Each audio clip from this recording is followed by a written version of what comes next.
All right, so welcome again to another episode of Sneaks, Rhymes, and Life. I'm your host, Lionel McDonald. So, very special guest that we have today. One of my favorite groups from the 90s, really such a unique style of hip hop that our guest is been a part of, and one of my favorite albums, definitely Wrong Side of the Tracks. Um, Wanted to introduce El the Sensei from the Artifacts. El, what's good? Peace, y'all. Peace. What's good?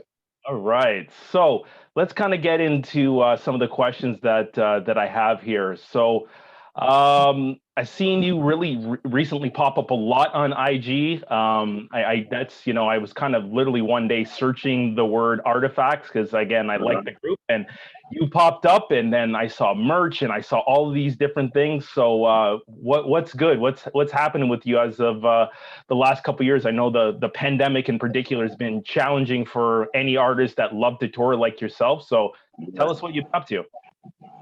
Well, for the last year and a half, I've been, I won't say lucky, but I've been grateful enough to been able to be working through the pandemic, whether through shooting. I've been out since October last year, and maybe even before, just shooting videos. Just getting music together for the future. Actually, we got a new Artifacts album coming out very soon That's with dope. the producer Buck Wild from DITC.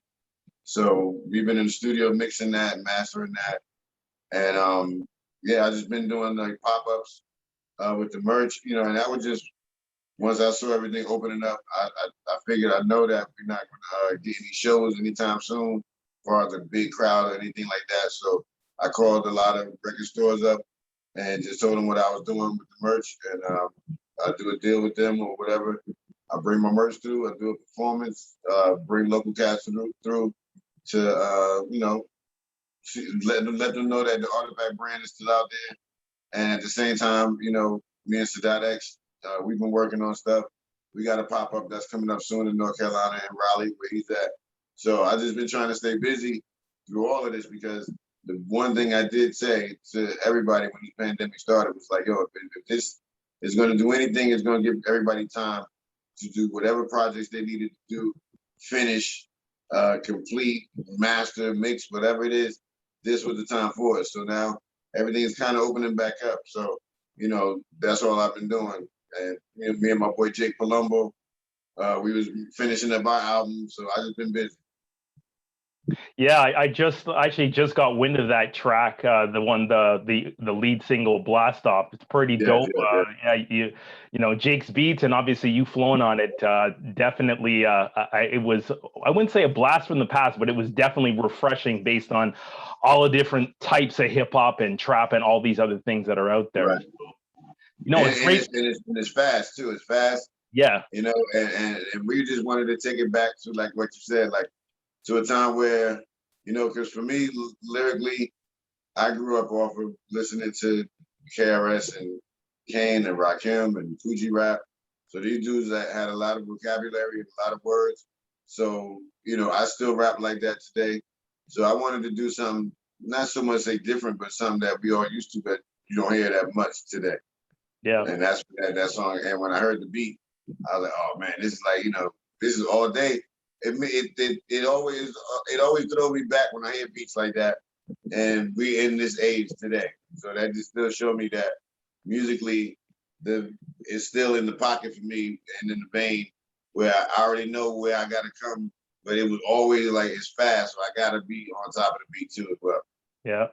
Well, you definitely got in your into the pocket on that track. There's no two ways about it. So for my listeners, if you haven't heard that song, you definitely got to go check it out. It is on iTunes and a lot of other streaming platforms. So you definitely got to check it out. So yeah, you kind of talk about going back to the flow and some of the people that have influenced you over time. But tell us about the early Artifacts days. I know. It's what's so unique about your Between a Rock and a Hard Place, that album, is that you really talking about the elements of hip hop and your true love for bombing, which doesn't get really talked about. Even in those times, it didn't get talked about a lot, but in these times, that's like, it's obsolete. But so tell us, how did, you know, your love for graffiti and all of the elements of hip hop, how did that translate into A Rock and a Hard Place coming to be?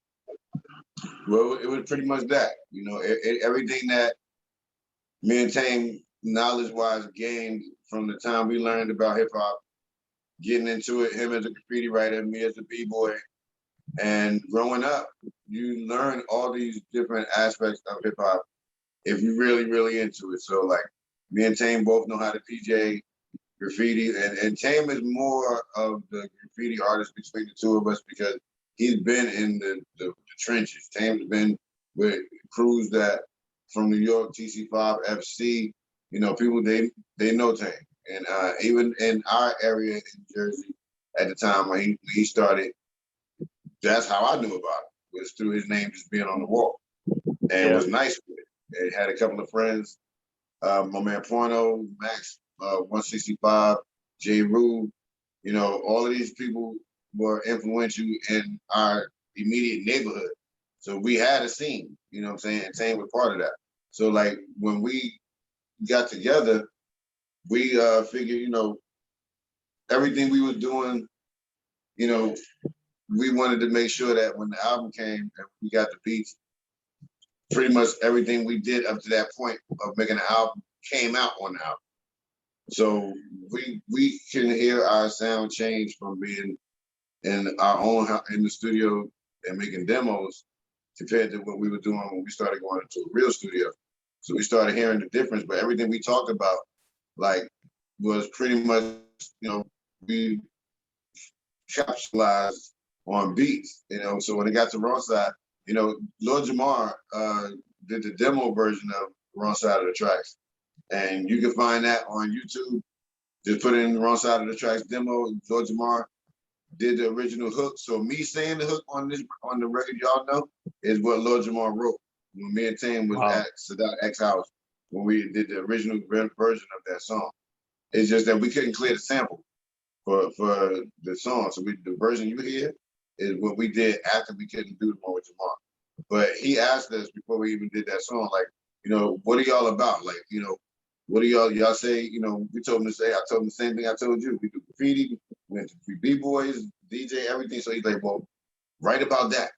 Write the song about that. So the song y'all hear was the song he pushed us to do. So, you know, the two albums we did were us as babies, and then with That's Them, us graduating into being a little bit more confident in what we were trying to do as far as how we wanted to sound and everything. But like that first album, you know, working with Chief Ray, Buck Wild, you know, Redman did Coming Through Your Block. Yep, love that track. These were all, this album was like a dream in a sense because, you know, you have no plan of what this, you know, what you're gonna sound like when it's time for these things to get done. So we was surprising ourselves, we was surprising the label, but Wrong Side of the Tracks is definitely gonna be the one song we're gonna remember for until we die. Yeah. So again, you know, we not so many things you touched on there, but I think if we think about that song, Wrong Side of the Track, between just how it sounded and how it made you feel, but if you really listen to it, like it's like a unicorn of hip hop. Like there's no song that sounds like that song. And it like, if you really love the element of graffiti, and I'm not a graffiti artist, my wife does, you know, some street art, but like you really feel like if you were tagging trains or you're tagging walls, like you puts you in that mind space. It's pretty dope. Yeah, and it's like, you know, to this day, man, I get a lot of people that come up to me and they say like, yo, that song made me want to write. That song turned me into a graffiti artist, or graffiti artists that would go out bombing. They would say this was our anthem to play. You know, we knew that all the songs that we had on the album, that probably would be the one song. I mean, because it wasn't like the amped up song, it wasn't the anthem hook song, but it was a song about what a lot of people was doing that a lot of people wasn't talking about. Yeah. KRS-One did a review of Wrong Side of the Tracks on Hot 97.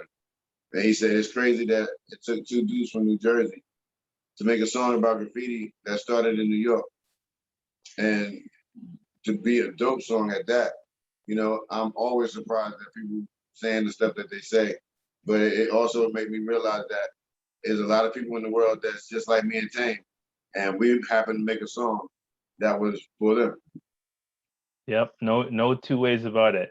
So you talk about, obviously, home is New Jersey, and there's some pretty amazing MCs that have come through New Jersey. But it's interesting to hear, what were your influences? Yeah, we know that Tretch represented New Jersey. We definitely know that. Obviously, you mentioned Redman already. Redman talks about his love for New Jersey. I think even Latifah's from the area.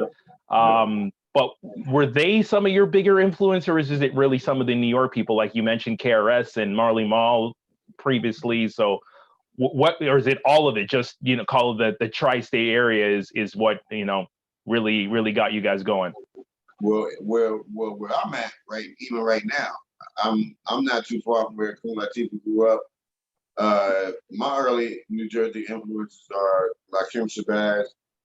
He's one person, one MC, one man that's like a mentor for me. Really good guy, still deadly on the mic. I always push him to want to do songs, and he did. I got him on a couple of joints. I'm trying to get him on the song right now, as a matter of fact. But we talking about like people like Chill Rob G. These Tretch, yes, because I went to school with this dude, high school, and I saw all the beginning stages. I saw everything. I saw the stardust coming off of him as he walked down the street, because I knew he was going to be something. But what you have to understand is, seeing that made me want to run. You know what I'm saying? It made me want to do something like that, because I saw what they were doing, and I was the dude in the school that I walked around with a radio in my book bag. And anytime I had a chance, I would be playing music out of it, whether you couldn't see it or not, it'd be playing. But when I'm in class, I did all my work and everything. But anytime I was out of that classroom, I was playing music, and they were the same as me.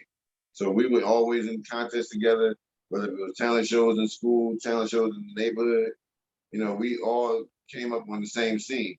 So like I signed 7-Eleven, my man Unique, Pure Dynamite, he had a song. Like Jersey, and when you talk about early roots with Sugar Hill Gang and the records, the Sugar Hill records, this all was in Jersey as well. So, with Sylvia. So it's like, I know that where me and Tame come from, yeah, we have our immediate ties are with Redman. Our immediate ties are with Lord of the Underground. But this whole area, we all touch everything around here. So as far as performing wise, and I can say me and Tame was like maybe one of the last groups, other than say like Outsiders and Fuji came before them and us. So it's like, when you get in, it's like a fraternity. And early on, maybe I would say we didn't do as much music together and coming up, but now like it's songs y'all gonna hear from a lot of us. Like, I did songs with Tretch, I've done songs with Do It All, and it's good to have that happen, because early on we didn't get a chance to do that. Because what you got to understand is Jersey MCs, not from New York, we on the outside looking in. So we always was trying to, like, once we got through, everybody had the same mentality. Once we bust through, we in. But it wasn't. It's not a conscious thing to not look back. But it was just the fact that we always had to work so hard to get the approval of being outside of New York. Once you get in, you get that approval. You're still going. So that's like even getting outside of New Jersey. Because hip hop started in New York. So I would say my roots start like, in high school. I was, and it's true with Tretch. Okay. And you could say like Flavor Unit, Posse was all of them anyway. You know what I'm saying? Yeah. So I was still my ties affiliation was still like him and all these people at his name. Mm-hmm. Yeah. So, again, we think about, how like it's not a small area, but you talk about that you went to high school with Tretch, and you guys have made some, between the two of you, been part of some of the memorable songs, both commercial and obviously then underground songs that we can even think of. So pretty amazing that that's what your high school put out there. So, yeah, man, that was some dope memories for me. Yeah. You know, when I first got on stage in my junior year of high school, I got on stage looking straight up like Big Daddy Kane. But I had like 12, 15 dancers on stage with me. And when I looked down on the stage in the front, the treasure was right there, just like, you know, I'm the only one in this school that be around. Where you come from? Yeah. So it was crazy. It was great. Yeah, crazy. So, you know, you came out with your second album, That's Them. But what really makes you think, and after, you know, the two albums, I really, it's something that I caught on after. It's like Artifacts is a dope group, but I don't know if there is a group or a duo that does such an amazing remix. So I think about, you know, Artifacts, or Art of Facts, and then More Facts, and then I remember I bought the Dynamite Soul single just because of the remix. I heard it once on the radio and I had to hunt it down. So what was your kind of thinking or theory about you guys flipped a remix and all of them are incredible? Well, it was like, you know, growing up, just listening to all the other records you heard, that was the thing to do. You know, like when you listen to One for All for One, I'm sorry, with Brand Nubian, it's two different versions of that.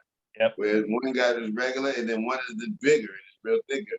And all of their singles, they had remixes for Slow Down, you know, and with the P-Rock version. Yep. And, you know, they had P-Rock even had mad remixes for a lot of the singles they had done. You know, so you kind of know that when it comes time for you to do your own, you had to step in the bag and like we did the remix with Busta, you know, doing the remix with Mad Skills, like you said, Dynamite Soul.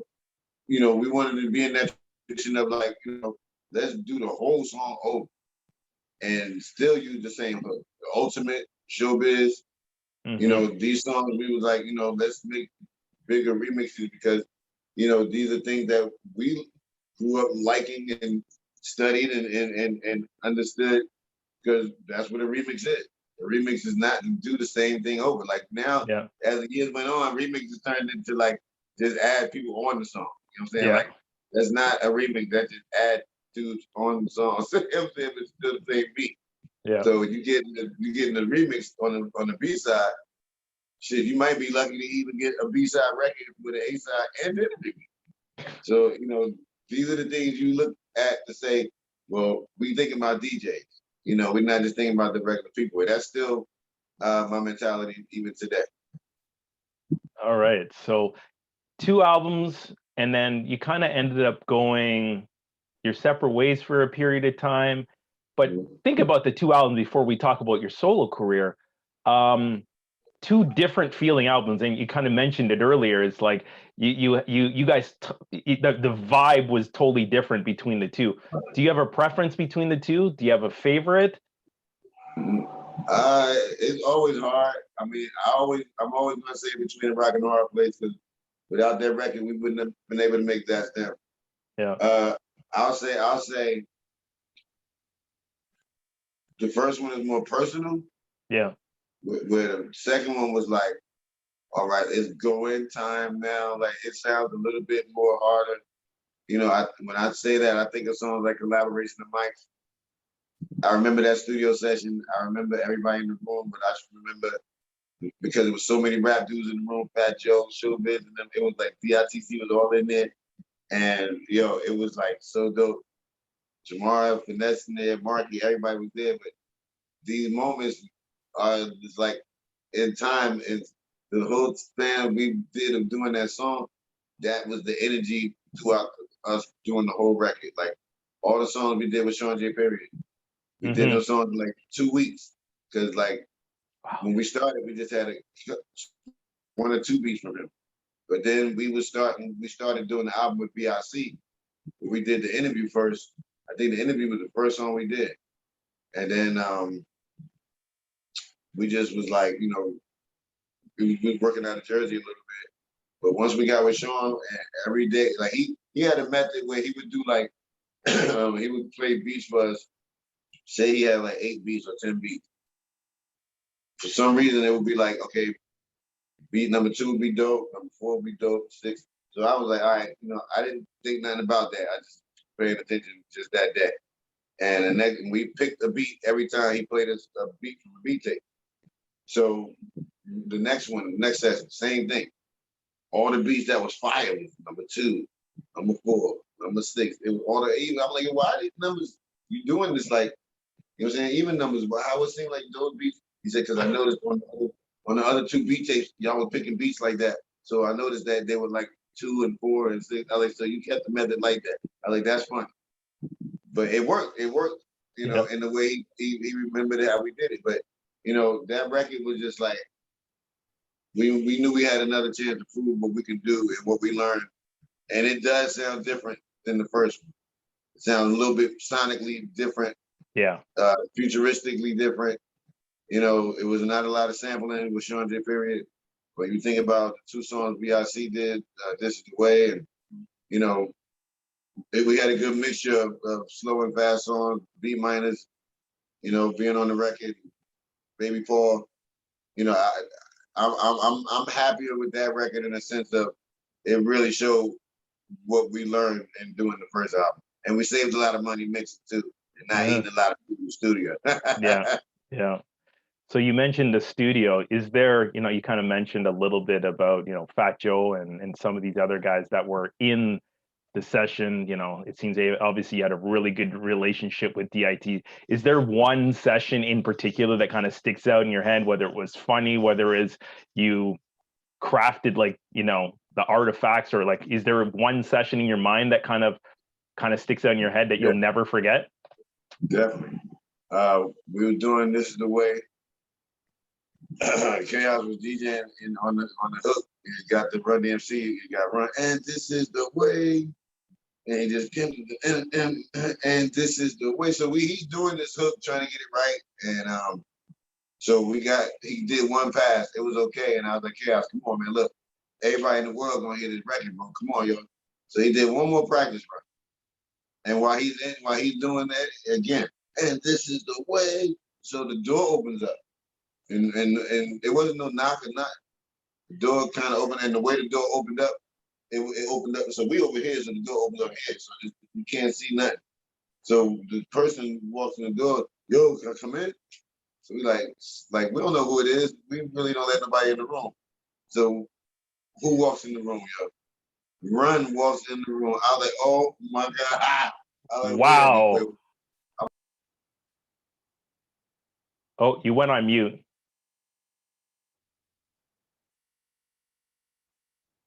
So he's like, okay, mommy coming in the room.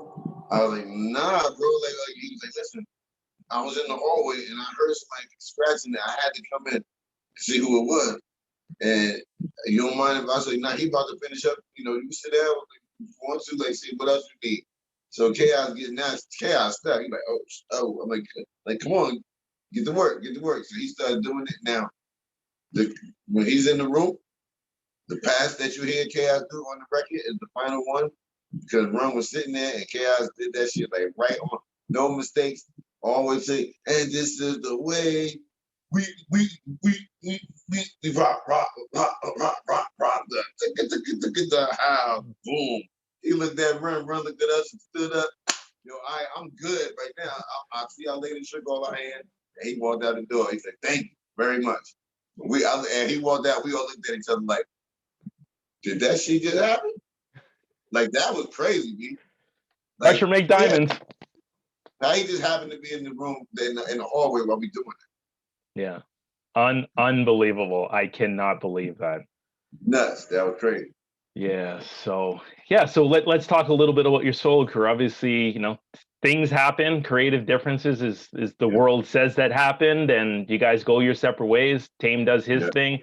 You I think you did this album first, and then I did.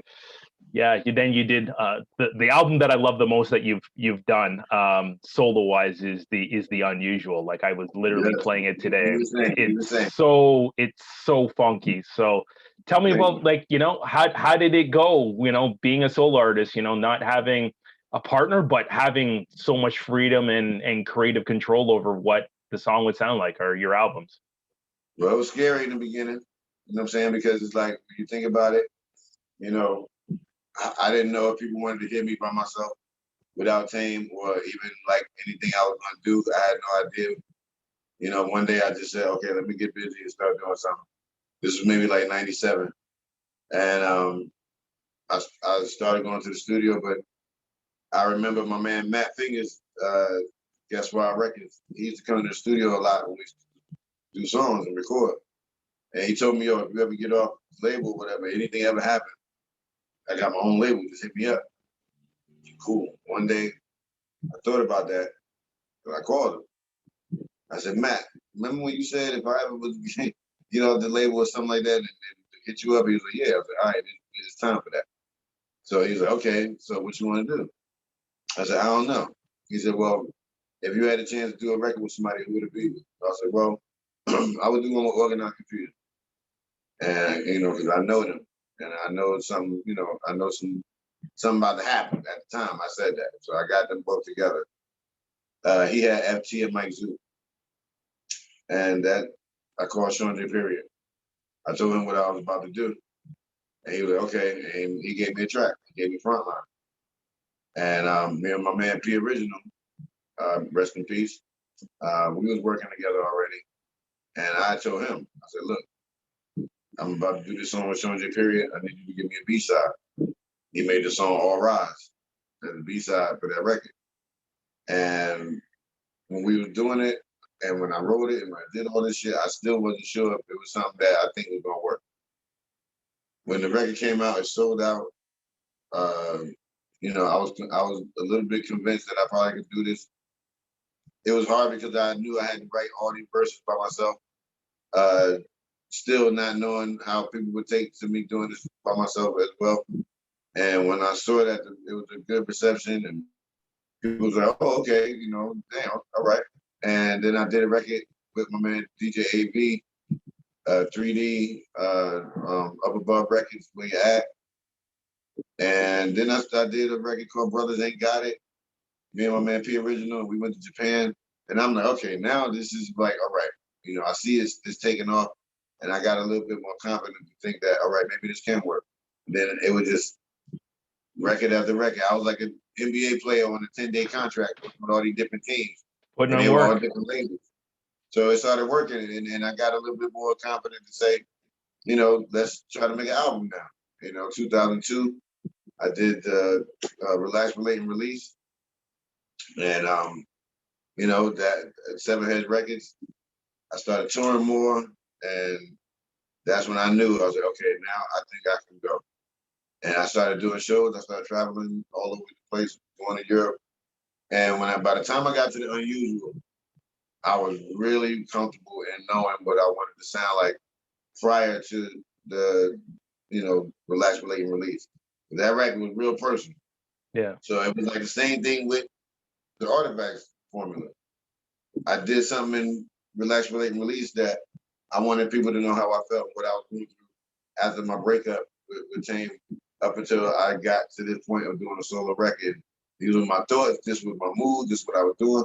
When I got to the Unusual, I was like, okay, you know, I'm on Fat Beats, and all the dudes that worked there knew me. I knew all of them. So they brought me in the huddle, like, yo, L, look, that first joint was dope, but on this one, yo, you just black out. Don't even think about nothing. Just go, bro. So a lot of the songs was fast. A lot of the songs like Crowd Pleaser and, you know, the Unusual title song, all these songs became to be what my energy was for that record. And the drive, like, really, like, you know, that was my first time even working with Illmind. He was new. You know, we both was hungry. And you look at him now, you know what I'm saying? And it's like, since those records, you know, I just try to be better with every other record I did after that. So whether it was working with the Returners in Poland, whether it was working with K-Def on Enforcers, I just heard myself getting better with every record, and that the confidence made for better songs and made me a little bit different to understand that, you know, when I left my group, this is what I can do by myself. And it's like you say, have that freedom. But I also know me and Tame did get back together and we started doing songs, whether it was Hard Work with Marco Polo, you know, the remix he did with me with Rodiga on Every Day in the Street on another Illmind beat.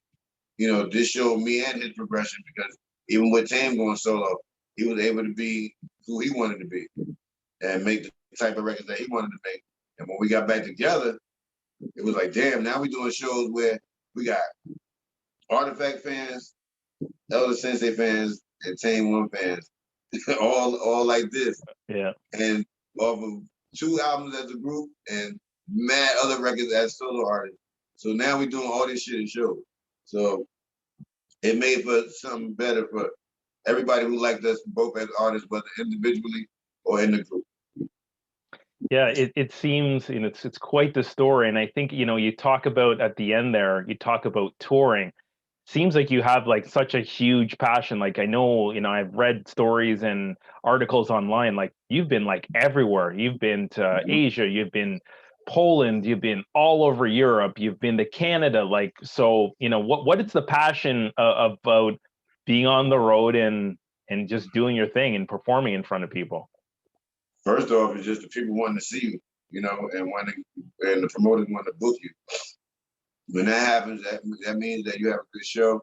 That means that, you know, as a businessman, a business person, as an artist, you're good because, you know, everybody has a story about an artist, about being on tour or being an artist, so to say.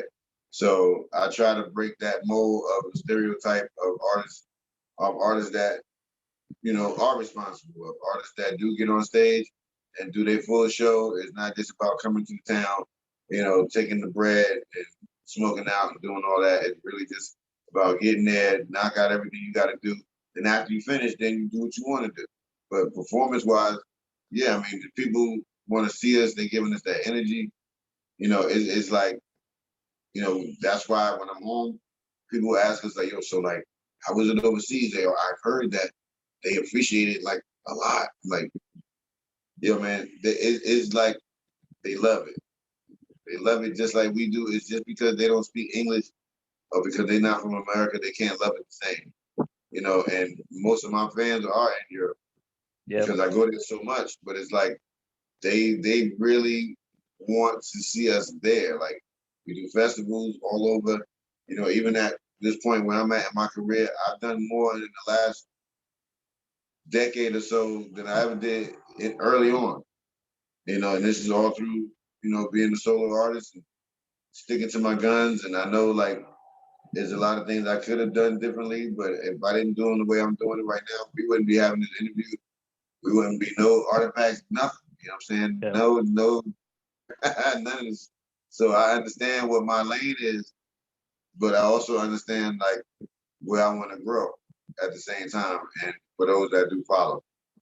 Yeah, we definitely need another show in Toronto. And speaking of Toronto, man, it's funny I'm you. to get you, bro. Listen, Yeah. I'm tell you, I've been trying to get back out there. When this shit finally do open back up, the thing that's wrong with me getting there is like this big. It's not even something that's written. It's something that the way they looking at it on the screen, on the computer, and I had to tell them what they. I got one agent when I got through there. The one time they had the what's this thing called? Oh, it's a festival, North by Northwest. Yeah. Yes. That's it. That's it. That year we did it, me and my man did it. I had to explain to them I said, please, can I look at the screen and see what you're looking at? Because she's like, yo, you got arrested for selling CDs in the front of a school. Like, that's impossible. That's I can tell you what I did. Yeah. But I did get arrested for, but that's never true. So when I showed it, it's just like how, like, if you do a crime over there, when you get it, or say a ticket, or like driving or some shit like that, they give you the docket number and the code and all this shit like that. So when I told her that, like, you see where you think you say CDs? I said, she's like, yeah. I said, no. She like, when I told her today, what I just told you about the docket number, I was like, you see in Jersey, the thing that you looking at, my charge, the CDS charge number docket. She's like, oh. I was like, yes. So there's no thing there to say I'm arrested for that. So they let me go through because of that. And I thought I've been coming to Canada for 9 years, B. So it's like I should be able to go. Once they understood it, but see, this is the thing I got to go through now at the embassy to really get them to understand what they're looking at is wrong. Yeah. Once that happens, then I can get back over and do everything I was doing before. Yeah, that would be great, you know. And again, you know, I still go back to The Unusual, and that was a song that kind of caught me off guard, is the one you did with Socrates. I know he's obviously Gilla House and he's down with Redman and Method Man. He's done stuff with them, but you know, to see that you guys connected on that track, how did that come to be? Man, that's my dude. Sock is my man, bro. Listen, I'm a big fan of Sock. I told him that online. I told him that when he came to New York when I met him. And it's funny because when I told him that online, he was like, I said, I'm doing an album. You know, I could easily ask you to rhyme on this record, but I want you to give me a track. He was shocked. He's like, what? He's like, you sure? I was like, yeah, listen. He's like, look, okay, I'm gonna be in New York. You know, come through the studio. I'm gonna be there. So I go to the studio. I see him there. He told me the MP was in the room, so we had to wait. I didn't know Redman was there. I didn't know Reggie was there.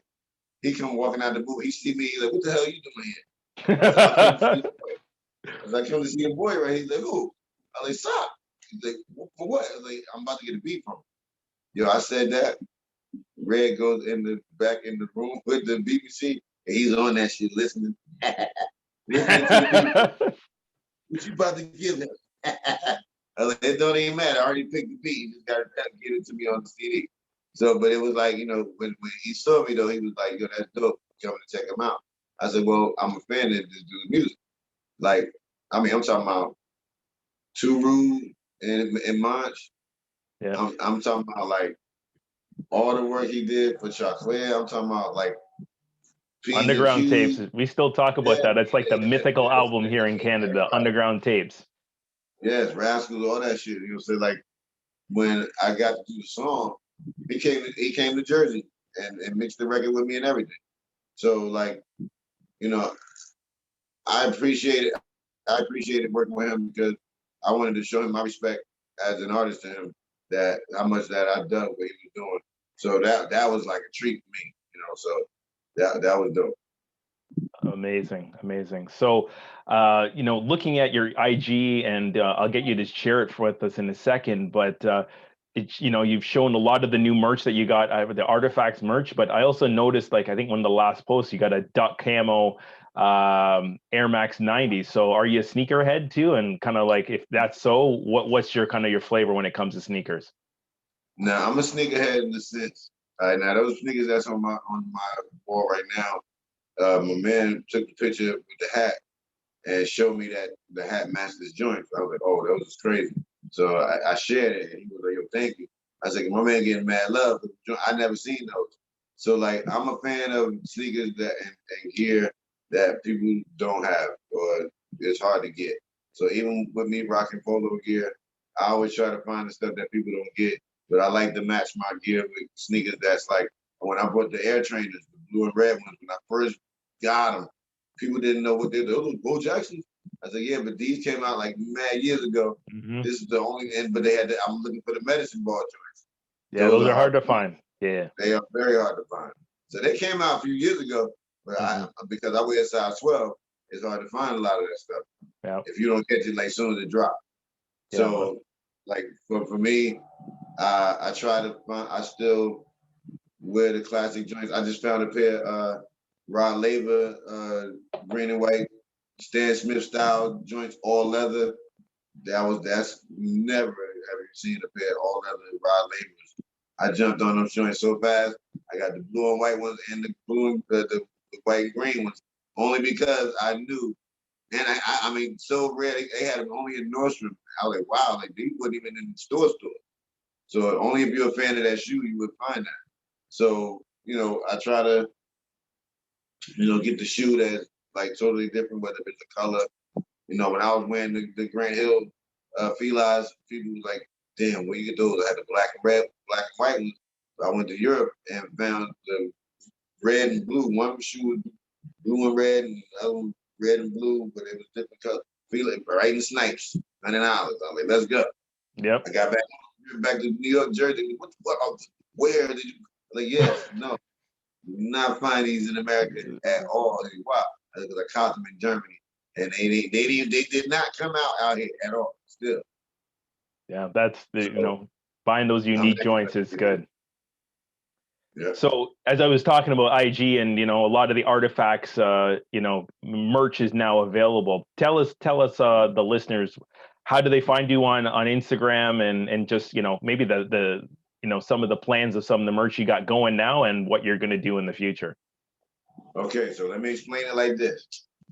On my bio, the link is in the bio for the merch page. Right now, the merch page is in construction to fix the buttons on there, but you can still go there and look at the merch page and see what you may want. I encourage everybody at the sound of my voice, follow me on Instagram, because a lot of the merch I have on my Instagram page is not on the merch page. And the only reason why that is because my man will be going to work so hard trying to put all the different stuff that I have on there, whether it be different colors or different styles. So if you're looking for the track list shirts, you can find those on my Instagram. If you're looking for the market shirts, you can find that on my Instagram. The train shirts are on the merch page. There's an option on my merch page. Even if the buttons were there, I always tell people that check down at the bottom of the screen and you see in big red writing that it gives you an option that you can email me to ask me what I do have if you don't want to be too quick to just jump in and buy something, because size thing and everything like that, you can actually talk to me live on my email and I answer you back because it's all attached to my joint. So Instagram, all my followers there, y'all know what's up. If you need anything from me, I make it easy for everybody. It's PayPal accessible, Cash App, Zelle, Venmo, it's all there. So there's no, I'm the one mailing everything out. There's no third party person. I'm going to the post office. I'm signing all your bags. I'm putting the stickers in there. All this is personally from me. This is from no Shopify, none of that shit. So it's all me. It's all genuine. Every time I tag the packages, y'all know it's from me. So if you copy merchandise, artifacts, get from somebody else, whether it be Alibaba or what's that other one, Etsy and all that, that's not me. So y'all hit me up on Instagram and ask me, and it'll be official. Yeah, I'm glad I got mine official and from the source, and you responded pretty good. So, and I like the colors because it's Knicks colors. I'm a Knicks fan too. So, so. All right. So again, thanks so much for jumping on. I know you got a new event, an event coming up at the House of Hip Hop on Friday. So you and Crazy Drazy from Das Effect. Crazy got the googly gooey. You know what I'm saying? It's different in DC. So apparently we can go out there and do what we want a little bit. But yeah, we got the pop up going on out there at the Hip Hop Museum. Thanks to my man Jeremy Bieber. That's my dude. You know, we're going over there. We're gonna have fun.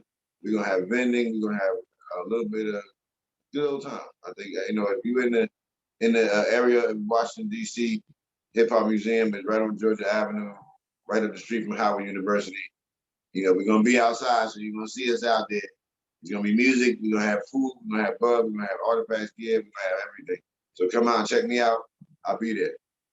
Sounds dope. So again, Al, thanks so much for being on. Amazing interview. The stories are crazy. Just to hear the concepts of how you came up with some of the early albums and your whole career is that you're still touring and still giving back and still so engaged. It's quite remarkable. So thank you so much for your time. Salute, much respect, and I wish you nothing but success and the best. Thank you, bro. For being on. All right, man. Take care. Peace. All right, y'all.